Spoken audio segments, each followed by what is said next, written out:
कैसी आप लोग और कैसी चल रही है आपकी स्टडी। यदि आप क्लास 10 में पढ़ते हो और 2023 में एग्जाम देने वाले हो तो ये वीडियो आप भूल कर भी कट मत करना। क्यों? क्योंकि आज आप लोग के लिए मैं 2022 का क्वेश्चन पेपर लेके आया हूं और एक नहीं बल्कि दो क्वेश्चन पेपर लेके आया हूं और क्वेश्चन पेपर नहीं साथ में इसका सॉल्यूशन मैंने भी लिख रखा है। तो आप ये सोच रहे होगे कि सर हम तो 2023 में एग्जाम दे रहे हैं तो ये 2022 के क्वेश्चन पेपर से क्या होगा। तो देखिए बच्चों, आप कभी कभी ये जरूर सोच रहे होंगे कि जो हमारा क्वेश्चन पेपर में जो क्वेश्चन पूछे जाते हैं एग्जाम में आखिर वो कहां से लेते हैं, कहां से लिया जाता है। तो देखिए मैं आपको बता दूं कि जो आपके क्वेश्चन पेपर में जो प्रश्न होते हैं वो अधिकतम पिछले साल के क्वेश्चन आते हैं। यानी कि जो आपका 2023 का एग्जाम का जो पेपर होगा उसमें अधिकतम प्रश्न 2022, 2021, 2020, 2019 यहां से लिए जाएंगे। तो मैं आपसे एक निवेदन करता हूं कि आपको जितना से जितना पुराना क्वेश्चन पेपर मिल जाए उससे आप लोग ले लेके सॉल्व कर लीजिए। ठीक है, तो मुझे 2022 का दो पेपर मिल गया, दोनों में ही प्रश्न अलग अलग हैं, तो मैं दोनों को आपको यहाँ पर कराने वाला हूँ। ठीक है, तो वीडियो को एंड तक देखिएगा और इस वीडियो में पूरा समझ के जाइएगा। वीडियो पसंद है तो वीडियो को लाइक कर दीजिएगा, चैनल को सब्सक्राइब जरूर कीजिएगा। देखिए 2022 का ये क्वेश्चन पेपर है, इसका कोड है 801 AF। अब इसका मतलब क्या होता है, ये कोड का मतलब क्या है। देखिए आपका जो यूपी बोर्ड है उसमें टोटल 6 या 7 प्रकार के क्वेश्चन पेपर बनते हैं, तो हर क्वेश्चन पेपर का कोड अलग अलग होता है। देखिए इसका 801 AF है और इसका देखिए क्या है 801 AA है। देखिए कोड अलग है ना, यही कोड होता है। कई बच्चे कंफ्यूज होते हैं इसलिए मैंने समझा दिया। देखिए आपके यहाँ पर प्रारंभ से 15 मिनट पर छात्रियों को प्रश्न पत्र पढ़ने के लिए निर्धारित है, सबको मालूम। देखिए सबसे पहला प्रश्न है, इसको साइड में रखता हूं, इसी को पहले सॉल्व करेंगे कि निम्नलिखित कथनों में से कोई एक कथन सही है उसे पहचान कर लिखिए। पहला ऑप्शन है मित्रता आचार्य रामचंद्र शुक्ल का प्रसिद्ध नाटक है। क्या शुक्ल जो आचार्य रामचंद्र शुक्ल का मित्रता नाटक है? बिल्कुल नहीं, ये एक निबंध था। दीपदान डॉक्टर राजकुमार वर्मा द्वारा रचित महाकाव्य है? नहीं।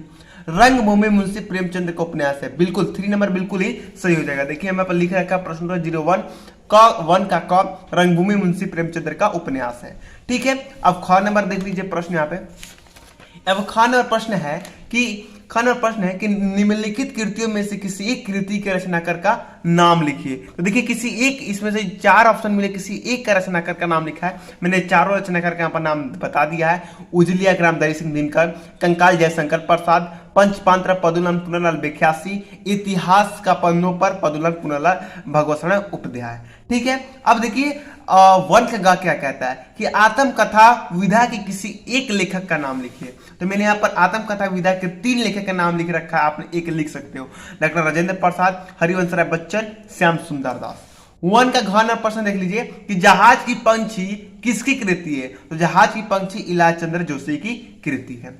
अंगन में प्रश्न देख लीजिए साहित्यालोचन के लेखक का नाम लिखिए। तो यहाँ पर मैंने लिख रखा है साहित्यालोचन के नाम क्या? श्याम सुंदर दास। प्रश्नोत्तर संख्या 2 में आते हैं। देखिए प्रश्नोत्तर संख्या 2 में यहाँ पर क्वेश्चन पेपर में देखिए क्या कहता है कि प्रयोगवादी काव्य धारा के 2 प्रमुख प्रवृत्ति को लिखिए। तो यहाँ मैंने लिख रखा है, देख सकते हैं, मुक्त शैली का प्रयोग, छंद योजना का नवीनतम। 2 का ख जो है वो प्रश्न देखिए क्या कहता है कि रीति काल की 2 प्रमुख विशेषता लिखिए।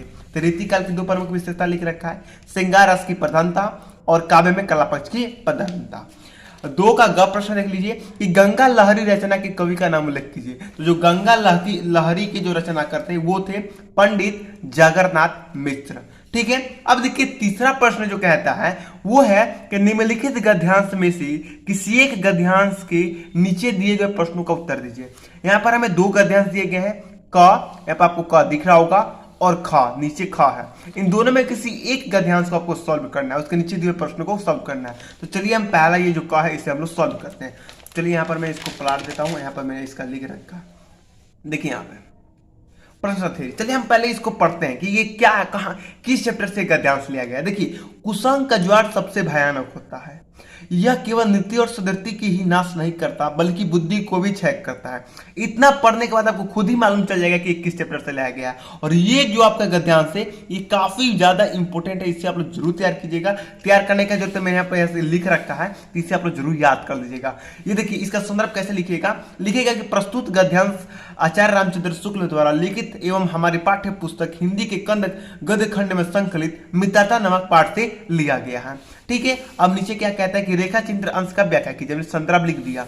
अब रेखा चित्र अंश का व्याख्या करना है तो यहाँ पर आप लिख सकते हैं कि मानव जीवन में विवाह सर्वाधिक महत्वपूर्ण होती है।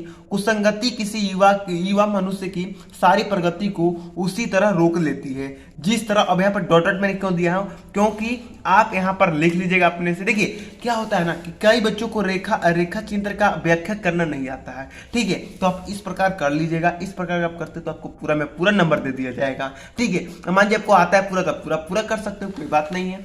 अब तीसरा प्रश्न देख लीजिए, इसी गद्यांश का है कि कुसंग का ज्वार सबसे भयानक क्यों होता है। यहाँ पर मैंने लिख रखा है कि कुसंग का ज्वार का भयानक होता है क्योंकि यह मनुष्य की नैतिकता और अच्छे आचरण के नष्ट कर देता है, ठीक है। इसके साथ साथ यह इसकी बुद्धि की भी नष्ट कर देता है, ठीक है। तो हमने यहाँ पर तीसरा प्रश्न सॉल्व कर लिया। अब देखिए हम चौथे प्रश्न की बात करते हैं। चौथा प्रश्न में हमसे पद्यांश पूछा जाएगा। आप देख सकते हैं यहाँ पर क्या पूछा गया, पद्यांश पूछा गया है। आपको दो पद्यांश दिए रहेंगे, एक पद्यांश को आपको काव्य संदर्भ सहित स्पष्ट करना, व्याख्या करना होगा। तो यहाँ पर हम कोई यहाँ पर क और ख दिया गया पद्यांश, इन दोनों में से किसी पद्यांश को हम सॉल्व नहीं करेंगे। आप कहोगे सर क्यों, क्योंकि ये दोनों पद्यांश उतने इंपॉर्टेंट नहीं है, मुझे नहीं लगता है कि ये आपकी एग्जाम में इस बार आएंगे। मान लीजिए कि अगर आपको सॉल्व करना है तो इससे आप लोग क नंबर वाला सॉल्व कर लीजिएगा। ये तुलसीदास जी के जो चैप्टर है उससे लिया गया है, ठीक है। तो हम पद्यांश रहने देते हैं। पांचवा प्रश्न में आइए। तो पांचवा प्रश्न का है क निम्नलिखित लेखकों में से किसी एक लेखक का जीवन परिचय दीजिए एवं उसकी एक रचना का नाम लिखिए। 3 हमें ऑप्शन मिले, जयशंकर प्रसाद का जीवन परिचय लिख सकते हो, डॉक्टर भगवत चट्टोपाध्याय का, या जयशंकर प्रसाद भारती का, ठीक है। अब देखिए ये 3 नंबर का आता था, 3 नंबर का आपका जीवन परिचय पूछा जाता था, लेकिन अब आपकी एग्जाम में 5 नंबर का जीवन परिचय पूछा जाता है भाई। तो इसके लिए तो आप लोग लाइक कर दीजिए, बहुत खुश हो जाइए, क्योंकि 3 नंबर की जगह पर आपको अब 5 नंबर मिलेगा, ठीक है। तो आपको यहाँ पर ये इसमें बता देता हूँ, आप जयशंकर प्रसाद का जीवन परिचय याद कर लीजिए। उसको मैंने उसके लिए एक वीडियो बना रखा है, उसका लिंक डिस्क्रिप्शन में दे दूंगा मैं। आचार्य रामचंद्र शुक्ल का आप लोग याद कर लीजिए, फिर डॉक्टर राजेंद्र प्रसाद का याद कर लीजिए। ये तीनों का अगर आप याद कर लेते हो तो आराम से आपका ये 5 नंबर मिल जाएगा। अब आपको कवि में भी उसी प्रकार याद करना पड़ेगा। तो कवि में आपका यहाँ पर 3 नहीं 5 मिलेगा, यानी कि अगर आप कवि और लेखक दोनों का जीवन परिचय लिख देते हो तो आपको 10 अंक तो ऐसे ही मिल जाएगा हिंदी के पेपर में। तो आपको डरना क्या है भाई, इस तरह आराम से आपको मिल जाएगा, ठीक है। देखिए निम्नलिखित कवि में से किसी एक कवि का जीवन परिचय दीजिए तथा उनकी एक रचनाकार का नाम लिखिए। तो आप बता देता हूं मैं, आप किस किस कवि का जीवन परिचय है वो याद कर लीजिए। देखिए सूरदास का आप लोग याद कर लीजिए, ठीक है, और फिर आप लोग तुलसीदास का याद कर लीजिए। किसका, तुलसीदास का याद कर लीजिए, और फिर आप लोग महादेवी वर्मा के याद कर लीजिए, महादेवी वर्मा का। बस इतना याद कर लीजिएगा आप, तो इस तीनों में से ये एक जीवन परिचय आपकी एग्जाम में फंस जाएगा, ठीक है। तो अगर आप लोग को ये तैयार करने में दिक्कत हो रही है तो इसका मैंने पहले ही वीडियो बना रखा है, प्ले लिस्ट में जाइएगा। प्ले लिस्ट में दूसरा ऑप्शन ही होगा जीवन परिचय ट्रिक, उसमें सारे जितने भी महत्वपूर्ण जीवन परिचय है ना वो सारे मैंने करा रखा है। अगर ढूंढने में दिक्कत हो रही है तो आप लोग कमेंट कीजिएगा, मैं कमेंट बॉक्स में ही उसका लिंक दे दूंगा उस प्ले लिस्ट का। अब 6 नंबर प्रश्न देखिए क्या कहता है, निम्नलिखित संस्कृत गद्यांश का संदर्भ सहित हिंदी में अनुवाद कीजिए। आपको 2 यहाँ पर गद्यांश दिए गए, किसी एक गद्यांश का आपको हिंदी सहित मतलब संदर्भ सहित आपको हिंदी में अनुवाद करना होगा, ठीक है। ये है और ये नहीं आता तो आप ये कर सकते हो। तो देखिए ऊपर वाला आप लोग बिल्कुल मत कीजिएगा, नीचे वाला काफी इंपॉर्टेंट है और मैं 100% कह देता हूँ कि ये आपकी एग्जाम में इस बार जरूर आएगा। सर्वभवन्तु सुखिनः सर्वसन्तु निरामयाः सर्वभद्राणि पश्यन्तु मां कश्चित् दुर्भाग्य भवते। तो चलिए इसका हम संदर्भ भी करते हैं और इसका हिंदी में अनुवाद करते हैं। देखिए 6 नंबर प्रश्न का यहाँ पर संदर्भ लिख रखा है, प्रस्तुत संस्कृत गद्यांश हमारे पाठ्य पुस्तक में उपस्थित भारतीय संस्कृति से लिया गया है, ठीक है। अब इसका अनुवाद हम कर देते हैं दोस्तों। देखिए इसका अनुवाद यहाँ पर है कि सब सुखी हो, सबका कल्याण हो, सब रोग रहित हो, अर्थात कोई भी दुखी ना हो, अर्थात कोई भी दुख का भागी ना बने, ठीक है। तो हमने यहाँ पर 6 नंबर क्वेश्चन का सॉल्व कर दिया। देखिए दोस्तों हम जल्दी बता रहे हैं क्योंकि वीडियो लंबी हो जाएगी, आप ब्रोइंग फील करने लगोगे, ठीक है। तो आप वीडियो को रोक के इसका आंसर आप लोग लिख लीजिएगा, ठीक है। 7 नंबर प्रश्न कहता है कि अपनी पाठ्य पुस्तक में से कष्ट किया हुआ कोई एक श्लोक लिखिए जो इस प्रश्न पत्र में ना आया हो। देखिए दोस्तों अगर आपको 2 नंबर अगर आपको मुफ्त में पक्का करना है तो ये 2 लाइन का आप जो श्लोक इसे याद कर दीजिए। रे रे चातक सावधान मनसा मित्र क्षण चेतनाम अंबोधा बहावा बसंती गगने स्वरधापी नैता दृश्य। अगर आप इसे याद कर लेते हो तो मैं आपको 100 नहीं 1,00,000% गारंटी देता हूं कि आपके एग्जाम में ये याद कर लेते हो तो 2 नंबर पक्का हो जाएगा। ठीक है, 7 का क नंबर हमेशा आपका ये पक्का हो जाएगा। ठीक है, अब 7 नंबर का ख देख लीजिए। निम्नलिखित प्रश्न में से किन्हीं 2 प्रश्नों का उत्तर संस्कृत में लिखिए। यहाँ पर 4 ऑप्शन दिए गए, इसे 2 प्रश्नों का उत्तर आपको देना पड़ेगा संस्कृत में ही। तो मैंने यहाँ पर 2 नंबर का दे रखा है। यहाँ पर वीर केन पूजते, वीर केन पूजते, तो वीर वीरेण पूजते। ठीक है, यहाँ पर चौथा है तीसरा है पदेन वीणा की दूरी आती, तो पदेन वीणा की पत्री आती। देखिए आप लोग इसका चिंता मत लीजिए, मैं इसका एक वीडियो ला दूंगा। 7 नंबर का आपका जो ये 2 नंबर और ये 2 नंबर 4 नंबर मात्र 3-4 मिनट के वीडियो में पक्का कर दूंगा। ठीक है, आप इस चैनल से जुड़ जाइए बस, और रेगुलर वीडियो पाइए। सुबह में 10 क्लास वालों ध्यान दीजिएगा आप लोग, सुबह में आपका 7 बजे वीडियो अपलोड इस चैनल पर हो जाता है। तो आप लोग 7 बजे रेडी रहिए, सुबह में आराम से इसे आप लोग तैयार कीजिए। मान लीजिए अगर आप स्कूल जाते हो तो स्कूल के आने के बाद हमारी वीडियो को आप लोग जरूर देखिए, नोटबुक में नोट करके अच्छे से जरूर आप लोग तैयार कीजिए। ठीक है, देखिए 8 नंबर प्रश्न है कि हास्य रस अथवा करुण रस की अस्थायी भाव तथा परिभाषा दीजिए। देखिए हास्य रस अलंकार और छंद, इन तीनों का परिभाषा पूछता है, वो भी 2-2 नंबर का।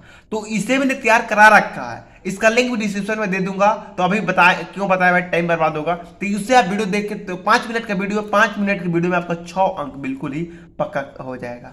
अब 9 का देख लीजिए कि निम्नलिखित उपसर्गों में से किन्हीं 3 का मिल एक शब्द बनाइए। देखिए उपसर्ग का मतलब क्या होता है, जैसे मान लीजिए कि हमने अ से कोई शब्द बनाया, जैसे कि अ से अपमान। ठीक है, ये उपसर्ग हो गया। अब उप से क्या बना सकते हैं, उपकार। तो आपको 3 इसमें से 3 किसी के जैसे प से बना देते हैं परिवार। सॉरी गाइस, थोड़ा लाइन कट गया था, परिवार। ठीक है, तो अपमान उपकार परिवार, ऐसे आपको शब्द से एक शब्द बना देना है, आपको 3 अंक मुफ्त में मिल जाएगा। निम्नलिखित में से किन्हीं 2 प्रत्ययों का प्रयोग करके एक शब्द बनाइए। देखिए यहाँ पर अ से हम शुरू में प्रयोग करके बनाते थे, लेकिन यहाँ पर क्या आपको आई को लास्ट में मतलब लगाना होगा। जैसे कि पढ़ाई, तो आई लास्ट में आ रहा है, पढ़ाई आई, जैसे हट, तो जिसे यहाँ पर लिख सकते हैं आप ता वाला पढ़ता, ता लास्ट में आ रहा है, तो प्रत्यय यानी कि लास्ट में लगाना है, उपसर्ग यानी कि शुरू में लगाना है। इस तरह आपको 2 नंबर यहाँ पक्का हो जाएगा। ठीक है, अब समास विग्रह, भाई समास विग्रह का मैं लास्ट एक वीडियो ला दूंगा। समास विग्रह अभी नहीं बताऊंगा क्योंकि समास विग्रह ट्रिक के साथ लाने वाला हूं, और ये ट्रिक देख के आप हंसने वाले हो, क्योंकि सर समास विग्रह तो इतना हार्ड था, आपने इजी बना दिया, ट्रिक मिल गया है। इससे क्या होगा ना, मैं अलग वीडियो में बताऊंगा तो अच्छे से समझा सकूंगा। घर नंबर भी तत्सम शब्द है और परिवाची शब्द, ये दोनों ही मैंने एक ही वीडियो में बताऊंगा। ठीक है, तो आपको इसमें से कोई भी कंप्लीट नहीं करना है। अब यहाँ पर संधि विच्छेद, देखिए संधि विच्छेद आप कर सकते हो। संधि विच्छेद का मेरे सॉरी, संधि विच्छेद का मैंने जो वीडियो मैंने बना रखा है उसका भी डिस्क्रिप्शन में दे दूंगा, या कमेंट कीजिए, इसका भी वीडियो में दे दूंगा, आपका कोई टेंशन ना है। अब देखिए जो 10 का ख, इसे आप लोग छोड़ दीजिए, ये आप लोग से याद ही नहीं होगा। ठीक है, ये 2 नंबर आप लोग भूल जाइए। ठीक है, क्यों, अगर आपको याद करना है तो कोई बात नहीं, इसका भी वीडियो में बना दूंगा। ठीक है, ग निम्नलिखित शब्द में किसी एक धातु लकार, ये भी भूल जाइए यार, ये भी आप लोग से याद होगा, मैं खुद इसे छोड़ के रखा था 10वीं क्लास में। अगर आपको याद करना है तो कोई बात नहीं, आप लोग कमेंट कीजिएगा, मैं इसका भी वीडियो बना दूंगा। ठीक है, कोई टेंशन नहीं है। अब आपको संस्कृत में अनुवाद करने के लिए दिया जाएगा, तो संस्कृत अनुवाद करना आपको आना चाहिए, तभी आप कर पाओगे। ठीक है, तो इसका भी टेंशन मत लीजिए, इसे मैं करा दूंगा। देखिए अभी मैं सिर्फ आपको पेपर दिखा रहा हूँ 2022 का। ठीक है, अभी सोल्यूशन मैं पूरा नहीं दिखा रहा हूँ, जो इंपॉर्टेंट था उसका मैंने सोल्यूशन करा दिया, और जो मतलब मान लीजिए कि अब जितना इंपॉर्टेंट क्वेश्चन है वो मैं हर एक वीडियो में लेके आऊंगा। ठीक है, एक वीडियो में नहीं कर पाएंगे हम तैयार। 11 में आपसे निबंध पूछेगा, तो देखिए मैंने आपको बताया है कि किस किस पर आपको निबंध तैयार करना है। पर्यावरण प्रदूषण पर तैयार कर देना है, आपको कोरोना वायरस पर तैयार कर देना है, लॉकडाउन पर तैयार कर देना है, बढ़ती जनसंख्या पर तैयार कर देना है, बस उतने में काम बन जाएगा आपका।